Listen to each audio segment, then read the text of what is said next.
Hello and welcome to today's edition of Motivational Minds Radio. I'm your host, Jeselle, and this is the program where we get to take a closer look into the minds of the authors who put the words on the page for us to enjoy. We get to read, we get to be motivated, we get to get inspired, and we get to get prepared for the adventures that life throws our way. Today on the show, we have got author Mike Lasday with us, and he is the author of the book, Me First Leadership. So before we speak to Mike, let me just give you a little bit of a background on who Mike is. So Mike, he enjoyed a 19-year career at Envision EMI, which is a leading provider of experiential leadership seminars for young people all over the world.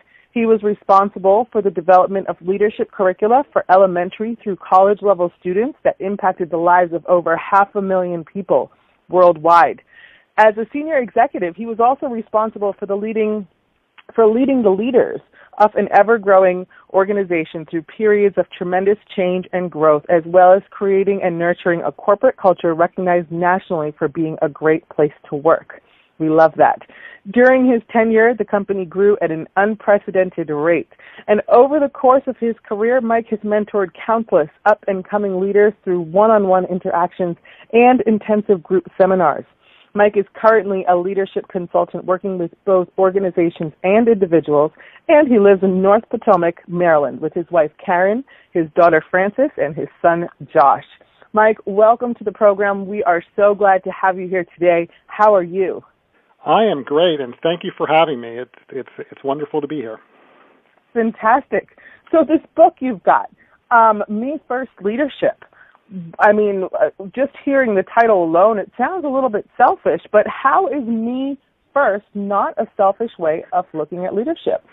Well, Giselle, I like to tell people why this is so important by using the story from the airline industry.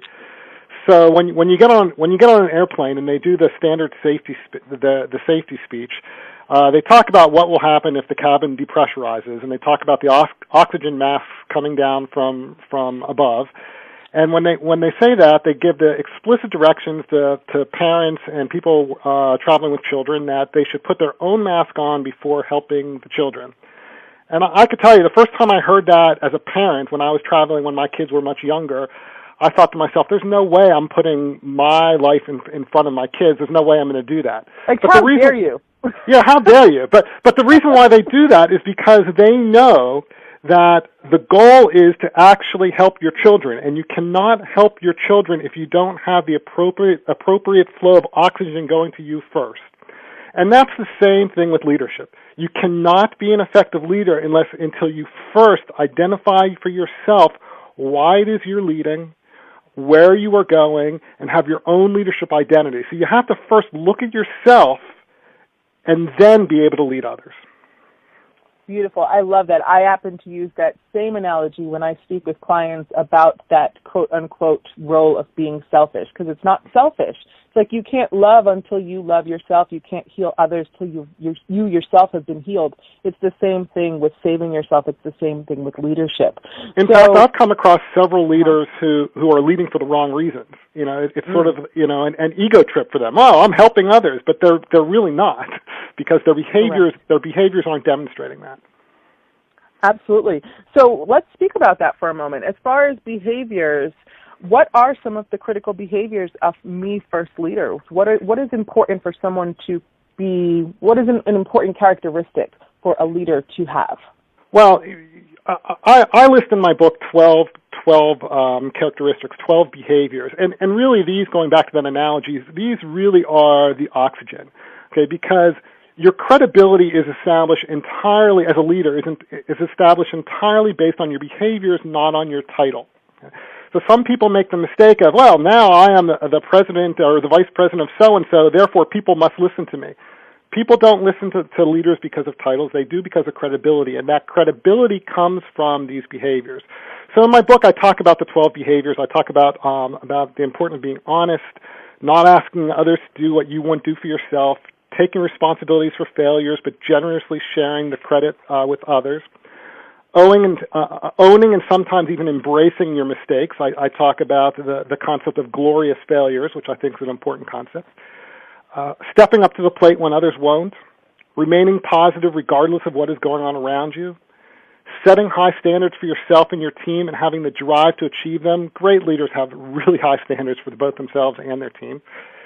Maintaining your core beliefs, but being open to change being the critical part of that. Treating others with respect, living your own values, embracing diversity, and mentoring talent. And those 12 behaviors, it's regardless of whether you're in a position or not, you can demonstrate those consistently throughout your life. Beautiful. And gosh, those are 12 really great things, and I would love for you to speak a little bit more about each of those, but because we don't have that much time today, let's cut down a few of them. Glorious failures. I love that you have taken a brighter twist on the word failure, because really success, we have to fail in order to succeed. We don't really know what it is to be successful until we've fallen. So what can you share with our listeners about glorious failure? Well, there are two kinds of failures, and there's a pretty good line between the two. One is what I call these glorious failures, and one are bad failures. Okay, bad failures are a result of not putting the appropriate amount of effort into it, not really thinking about all the I's, dotting the I's and crossing the T's. I'm not talking about that when I'm talking about glorious failures. Glorious failures is, I have an idea, and I think this is a tremendous idea, and I think this is going to fix a problem. And you don't know whether your idea is really going to work or not, but the only way to really know is not in your mind, and it's not intellectually, it's to actually do it. And those are the failures that leaders will take and they'll embrace. They'll say, I have a great idea that I think I can fix this process. And they will take it and they will try to fix that process. And most great leaders, probably half the time they will succeed. And there'll be probably half the time where it won't be an utter failure, but they'll say, oh, boy, I didn't think about that, or that didn't happen, or boy, okay, I guess this procedure, the way we have it, is better. But the point is you really have to be willing to take that risk, because only through that risk do you get that reward. Yes, beautiful. I just took a note here as you were talking. I'm like, confident risk takers. That's what this sounds like, being able to take a risk but be confident in the risk that you're taking. And no matter what the outcome is, you know that you have, embraced that leadership style for yourself and for the rest of your team. That's correct. Risk by its very nature is risk, but you can mitigate it, but there's still a degree of risk, and you have to be able at some point just take that leap. Yes. Wonderful. Thank you for that. Let's talk about standards and standards in leadership. What would you say is the best method? Because, I think a lot of people can get lost in standards because of the fact that we find that comfort zone. And in that comfort, it's tricky to raise your standards. So what would you say is some great methods for leaders to really up their game and raise their standards consistently? Well, what I've always tried to tell people is when you look at someone doing something, you can sort of lump them into three different categories. They're either not very good at it, they're extraordinary at it, and you're so excited about it, or most people are somewhere in the middle. If you take that, let's say the A, B's, and C's, those A's that are just extraordinary, you're thinking to yourself, my God, that is incredible. If you set that as your standard for yourself and for others, okay, you're not going to meet it all the time, but by consistently setting it that high, you are going to raise the performance of yourself and those that you work with every single time. Okay. And when it comes to, how can I put it? When it comes to speaking to the people, as a leader, speaking to the people on your team, let's say someone on your team did not live up to their standards or do something at the standard in which you would have wanted it done. What would you say is the best approach for a leader to help someone correct and, continue in their standard?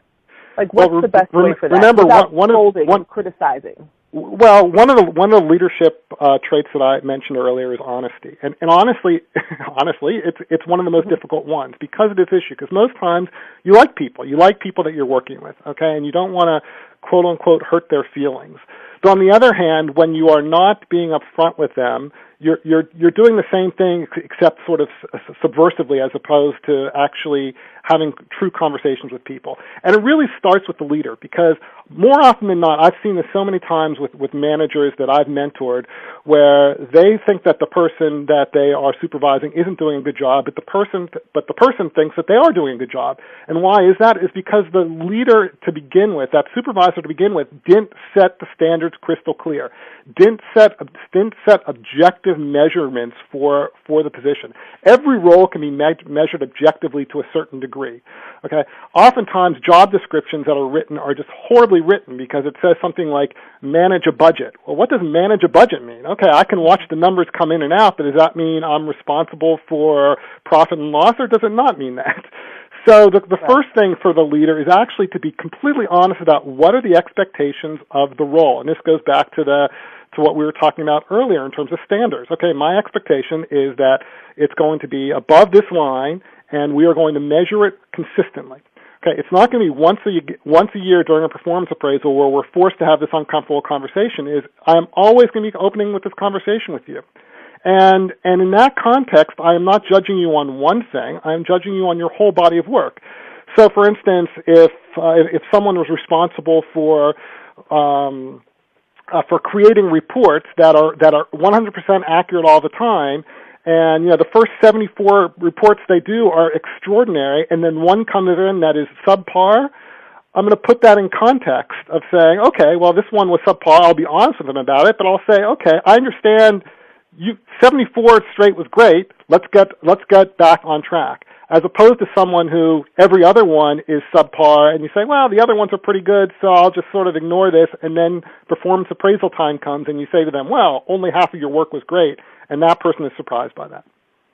So okay. A long answer to your question, but it's a common one that happens when people are just afraid to have open conversations with other people. Yes, a long and necessary answer. Thank you for sharing. Another thing that you speak about is diversity and to embrace diversity. So in Me First, you speak about this, and how would you recommend that leaders measure their diversity, and why is diversity different than traditional definitions of diversity? Can you further explain that? Sure. Let's start with making clear that when I talk about diversity, I don't mean in the political correct sense that, we need one of every ethnicity and gender and orientation and all those kinds of things. Although I believe in that's important things, but that's not what I'm talking about. What diversity is and what leaders recognize diversity is the way people go about doing things. And there are a number of different inventories like Myers-Briggs and the Leadership Wheel and the Colby. There are a number of different inventories that sort of target how people look and do things and how they operate. And when I talk about diversity, I talk about having people go about a project differently than you would. So, for instance, there's some people who are very, very methodical. In fact, in my book, I give the example of going on vacation. There's some people that they know they're going to go on vacation in August, and they pick the dates, and then in January they research, and for the next 3 months they research it, and they find the best deals, and they decide every minute of the vacation. There are other people who take the exact opposite kind of tack about looking at vacation. They wake up one day, find a good deal, and says, "Oh, that's fun to go to, and I'm going to go tomorrow, and anyone who wants to come with me, great." There are other people that are very, very concerned about making sure that the group is all in agreement of where they're going. And then there's a fourth group of people that sort of say, you know what, I really want to go mountain climbing, and anyone that wants to come mountain climbing with me, come on mountain climbing, and sort of not worry about the whole group process. So there seems to be four general ways that people attack issues. They're either methodical, innovative, aggressive, or collective. Those are the sort of the spectrums, the points I put on the spectrums. And when I talk about diversity, I talk about it's incredibly important in a group to have people of all kinds of ways of thinking. And it's tough because if you're in charge of a group, you tend to want people who are like you. You want people who sort of see the world and think like you, but that's not That's not what leadership is about, because the best groups are the ones that have sort of a tug and pull between all of these different ways of doing things. So, for instance, I tend to be a very collective person, and as a result, it takes me a little bit longer to get to a decision than others might, because I want to make sure there's consensus in the room. Well, there's time, though, that consensus doesn't exist, and decisions have to be made. So I need someone who's sort of on the other end of that spectrum, who's much more aggressive, who will say, okay, enough, let's make a decision and move on. So diversity to me is really about how you go about solving problems and doing things. That's amazing. I mean, I can totally understand and relate to that you look for people like yourself, but then when you get a whole bunch of yous in a room, you don't get much done. Well, that's the other part of leadership, is understanding how to manage groups, which most people don't know how to do either. Mm-hmm. What can you share about that? That's another really interesting topic, about managing groups. See, when I look at leadership, I look at sort of three distinct areas that leaders work in. They work at being a role model, building their credibility, and we talked about that with the behaviors.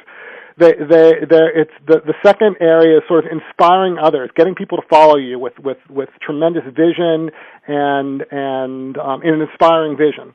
And then the last thing is, how do you engage that team? And that's what we're talking about in terms of diversity and getting people to work together, because the teams that actually get exponentially more done than other teams are the ones that know how to handle their internal conflict, and conflict is not a bad thing. It's actually a good thing, because it represents these different ways of thinking. It's a group that knows how to actually facilitate a meeting. It's a group that has specific meeting standards. I mean, in my book, I do a Jeff Foxworthy, the comedian Jeff Foxworthy. He does this, you know, your redneck shtick. Well, I do, you know, you're in a dysfunctional group, and I list 10 different things. You know you're in a dysfunctional group if immediately after the meeting, subgroups get together and have, you know, the proverbial meetings after meetings, and that's very typical, okay? And that shows that not all issues within the group are being addressed within the group, because there's not a comfort level. Okay, experienced teams know what their values are as a group. They measure their values. They measure their progress. They're honest with each other. They have a degree of intimacy that most other groups don't. I talk a lot about intimacy in the book as well in terms of leadership. There's a trust that's developed, and the trust is based on competency, and they believe that everyone has a degree of competency within the group. And once you have all those factors, a tremendous part of leadership is actually being able to orchestrate, to conduct that orchestra of diversity that you have. And if everyone believes in the vision and believes in the mission and has trust and has a certain degree of intimacy, suddenly that group achieves far more than anyone could ever imagine that they would be able to. Wow, that's amazing. So, Mark, oh my gosh, I called you Mark. Excuse me. It's okay. I'm like looking at so many pieces of notes here. Mike, apologies. So how would you say that leaders can foster their trust in their teams? And I have not heard that term before about intimacy in a team. How can they foster their sense of intimacy within a team? Let's talk about intimacy first, and then trust, because actually intimacy is actually a component of trust. And you know, in the 20th century, way back in the 20th century, you know, workplaces, the common theme was, you know, you separate your professional life and your personal life. They are completely two different things, and you never bring the two of them together. And basically the assumption back in the 21st century was that when you're at work, you are a robot. You have no other personal cares. They don't affect you at all. Well, that's not at all reality. It wasn't reality then, but it's certainly not reality in the 21st century. And anyone born probably after, let's say, 1980, and, you know, the people that are really coming into the workforce now, they are expecting a workforce that recognizes and understands their holistic life. Okay, so part of this intimacy is actually doing the opposite of what was done in the 20th century. Is the most coherent groups, the groups that function the best, are the ones that actually care about each other. They care about, you know, what's going on in each other's lives. I mean, not in a overbearing kind of way, but, you know when marriages are happening or children's birthdays or those kinds of things are happening. And the leaders that can recognize, you know, the needs of the people that are working with them, the personal needs that are working with them, create a loyalty to them that is unlike any other. So going back to this trust issue, so how do you build trust? Trust is the result of an intimate environment, built with the shared values and vision. We all believe we're going through this together, and competency. Competency is clearly important. If you have 8 people that are great in your group and one person who's not, that person actually takes away the greatness of the other people. So if you have shared competency, that everyone is great in that group, and everyone is shared vision of where they want to go and actually genuinely cares about each other, that combination of things creates that trust. Okay, great. I mean, all of these things sound like this is what makes an ideal team. Now, I would like to know, and I'm sure our listeners would like to know, with Me First Leadership, where did the inspiration for this book come from? What in your background really got all of these pieces together for you to share this wonderful information with your readers? Well, that's an interesting question because I've had for a couple of years people have encouraged me to write something, and frankly, there are a lot of leadership books out there. There are a lot of very good leadership books out there, and I didn't feel that I needed to add to that unless I had something unique. And about a year ago, this concept of Me First came to me. I don't know where it came to me, but it is a compilation of all of my experiences, really over 30 years in different leadership roles, including probably most importantly leading a group of leaders. And when we were talking about this whole group dynamic thing, I was lucky to be involved in a group that far exceeded what the sum of its parts. It far exceeded the sum of its parts. And when I look back, my role was basically to keep that group functioning and to keep it functioning properly, to create that honest environment and trustful environment. And it worked very, very well for a while. And when I combined that experience with my experience just mentoring others, that's what came up with the Me First. And I realized it all came back to sort of creating that credibility, creating a vision and mission and values that are inspiring to others, and balancing that with the ability to lead a group. And so that sort of inspired it, and the book actually puts all those things together. But I would caution all the listeners also, the other reason why I was reluctant at first to write something is because there is no singular pathway towards great leadership. Every leader is very, very unique. So what my book does, it doesn't say if you do X, Y, and Z, you will become a great leader. Not at all.